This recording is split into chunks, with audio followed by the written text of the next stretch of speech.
Hi, and welcome to my channel. Today, we'll be looking at the Boba Fett 12th scale by Bandai. This is a unpainted model kit. It's the Empire Strikes Back version of Boba Fett. So, uh, there will be no battle scars, basically.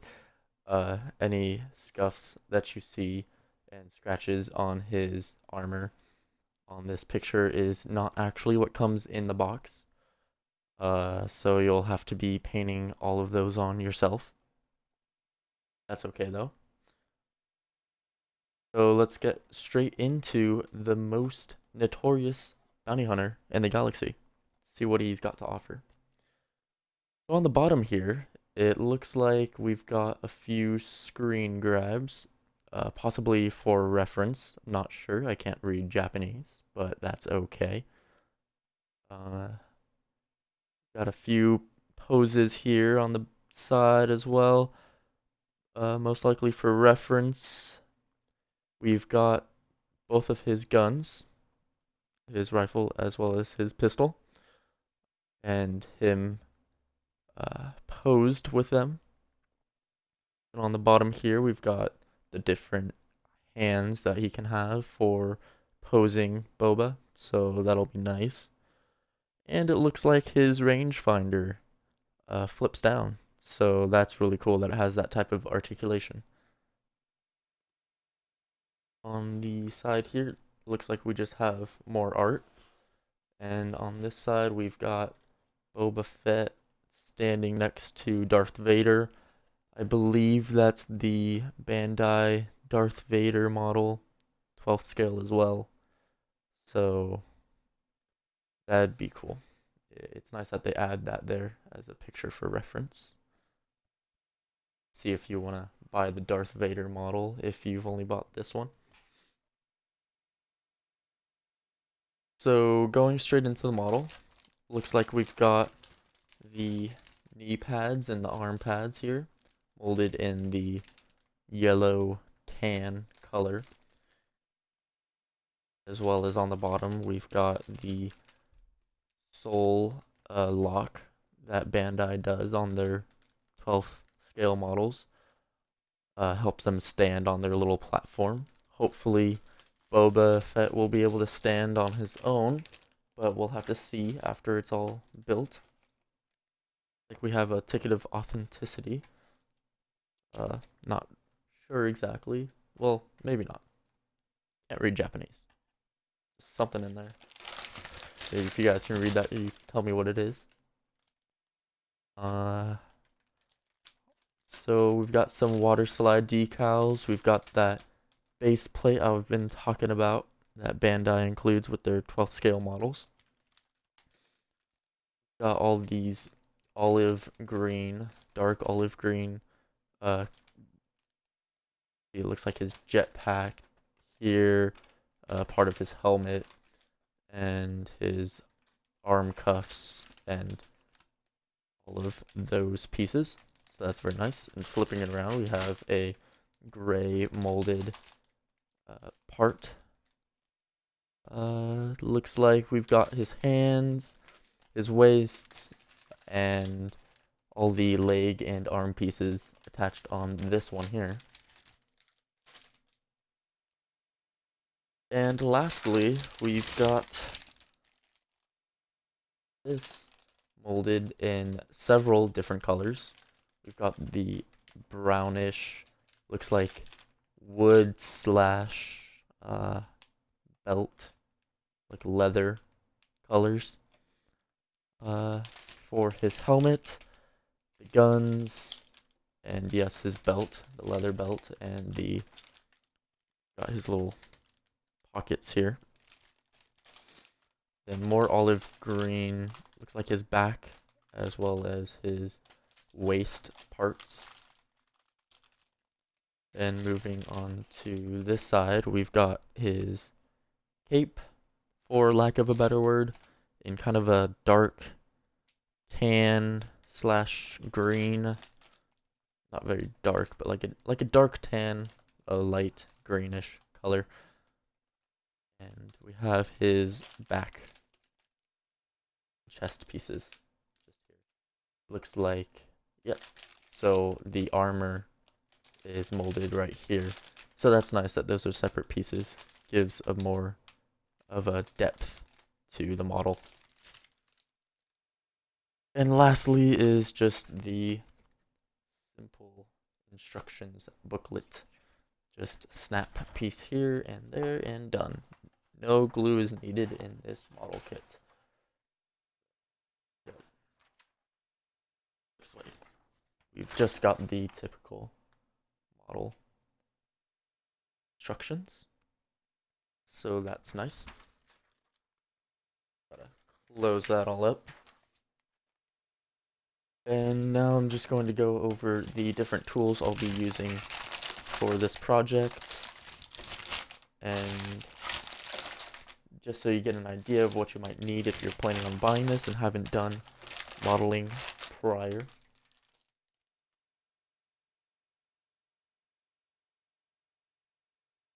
So first and foremost, we have snips. They're hobby side snips. So you get nice clean cut next to the pieces if you are somebody who likes to cut the pieces directly out of the mold. Some people don't like to do that because there's a chance of you messing up the piece by snipping too close. I typically don't bother with that, but sometimes it happens. It's not too hard to fill if it does. Next is a hobby knife. Really useful, comes in handy if you are snipping it out of the mold and there's a little flash left after you've cut it, or there's flash from just the mold itself. Next we just have tweezers. Comes in handy, always useful, as well as needle nose pliers and flathead pliers. Doesn't come as much as the needle nose or the snips, but they're useful. So now what I'm going to do is I'm just going to do a quick time lapse of me building the model. So let's get right into it.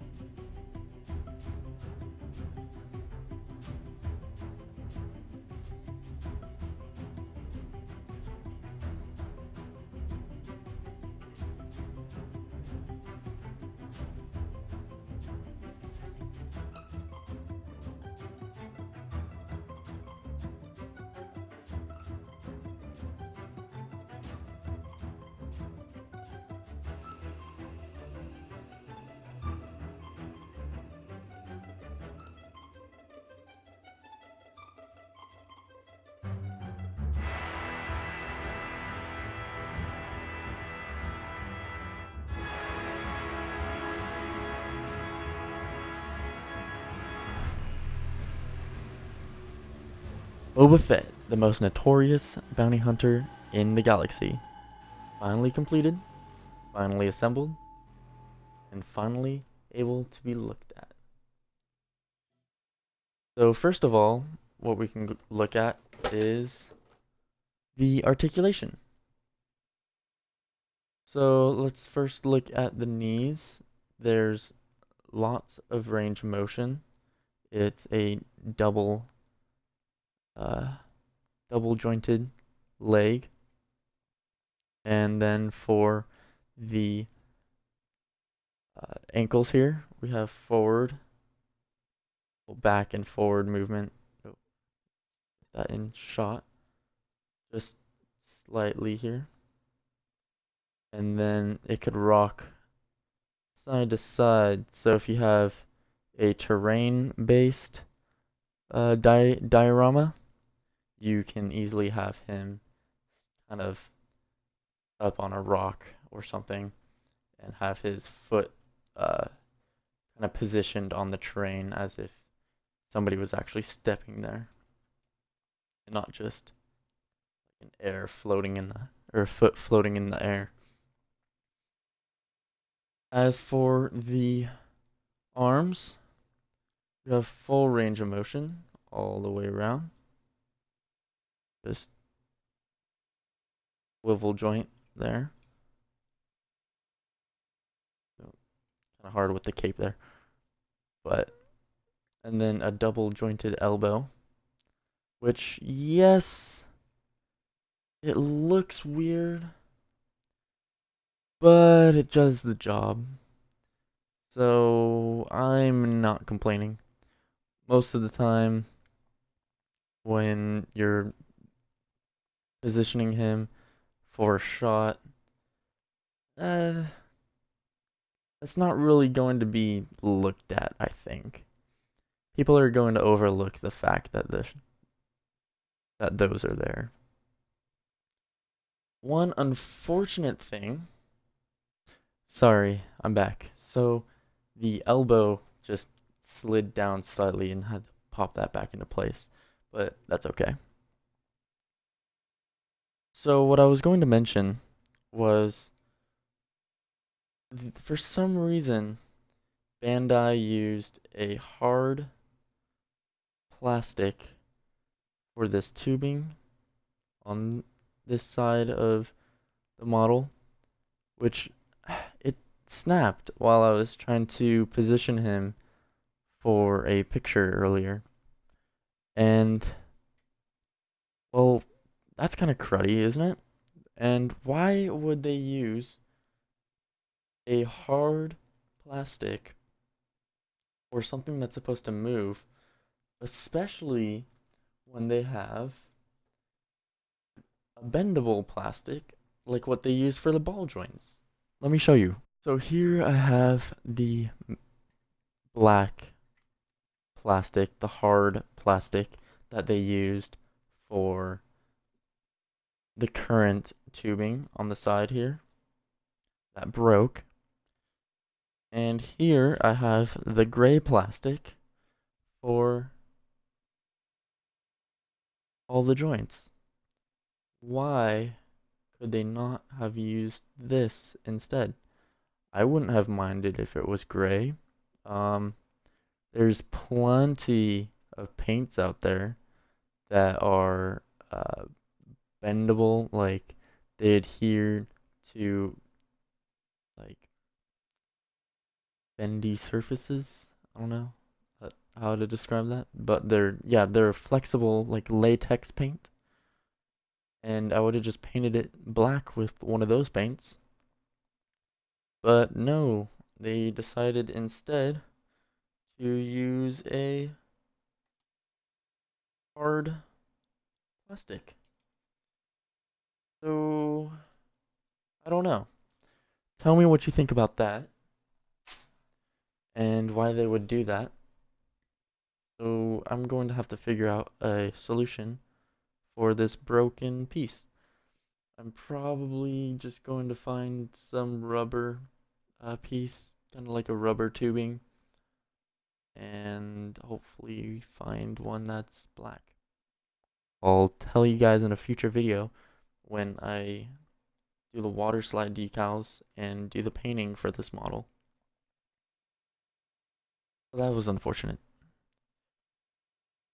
Next, I want to talk about the guns and the weapons. So here we have the holster. I'm gonna just pick open the holster. So we've got his pistol out. It's as simple as 3 pieces.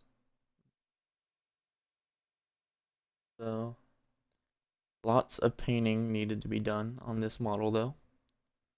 Silver and small black accents to get the wood looking correct. And then for his rifle, obviously going to need a lot of metal. And you can see here the hand is pre-attached. There's 2 pieces on the hand, and you clamp it together around the grip of the gun. And you do that for both this rifle as well as the pistol. So that's kind of unfortunate. Whenever you want to swap out guns, you have to unclip and reclip the hand. but that's not too difficult of a task. Just something to keep in mind. And then we are given another hand that's just a closed fist that you can use instead of the open, just flat palm hand that he currently has. Oops. So, overall, I think it's a great model. It took me enough time to build it to where I think it definitely was worth getting this over a like Black Series or anything, because that's mainly why I wanted to get this model. I wanted to be able to paint it and actually construct it. I enjoy making the models. So, but yeah, tell me what you think down below. And please like and subscribe. I'll have future videos of painting this model as well as other models, such as I have a 1/4222 scale Imperial Star Destroyer, as well as an AT-AT Walker that I'm unsure of the scale. I'll have to check on that. And I plan on painting those and assembling them on this channel soon. And I hope to see you then. Have a great one. Bye-bye.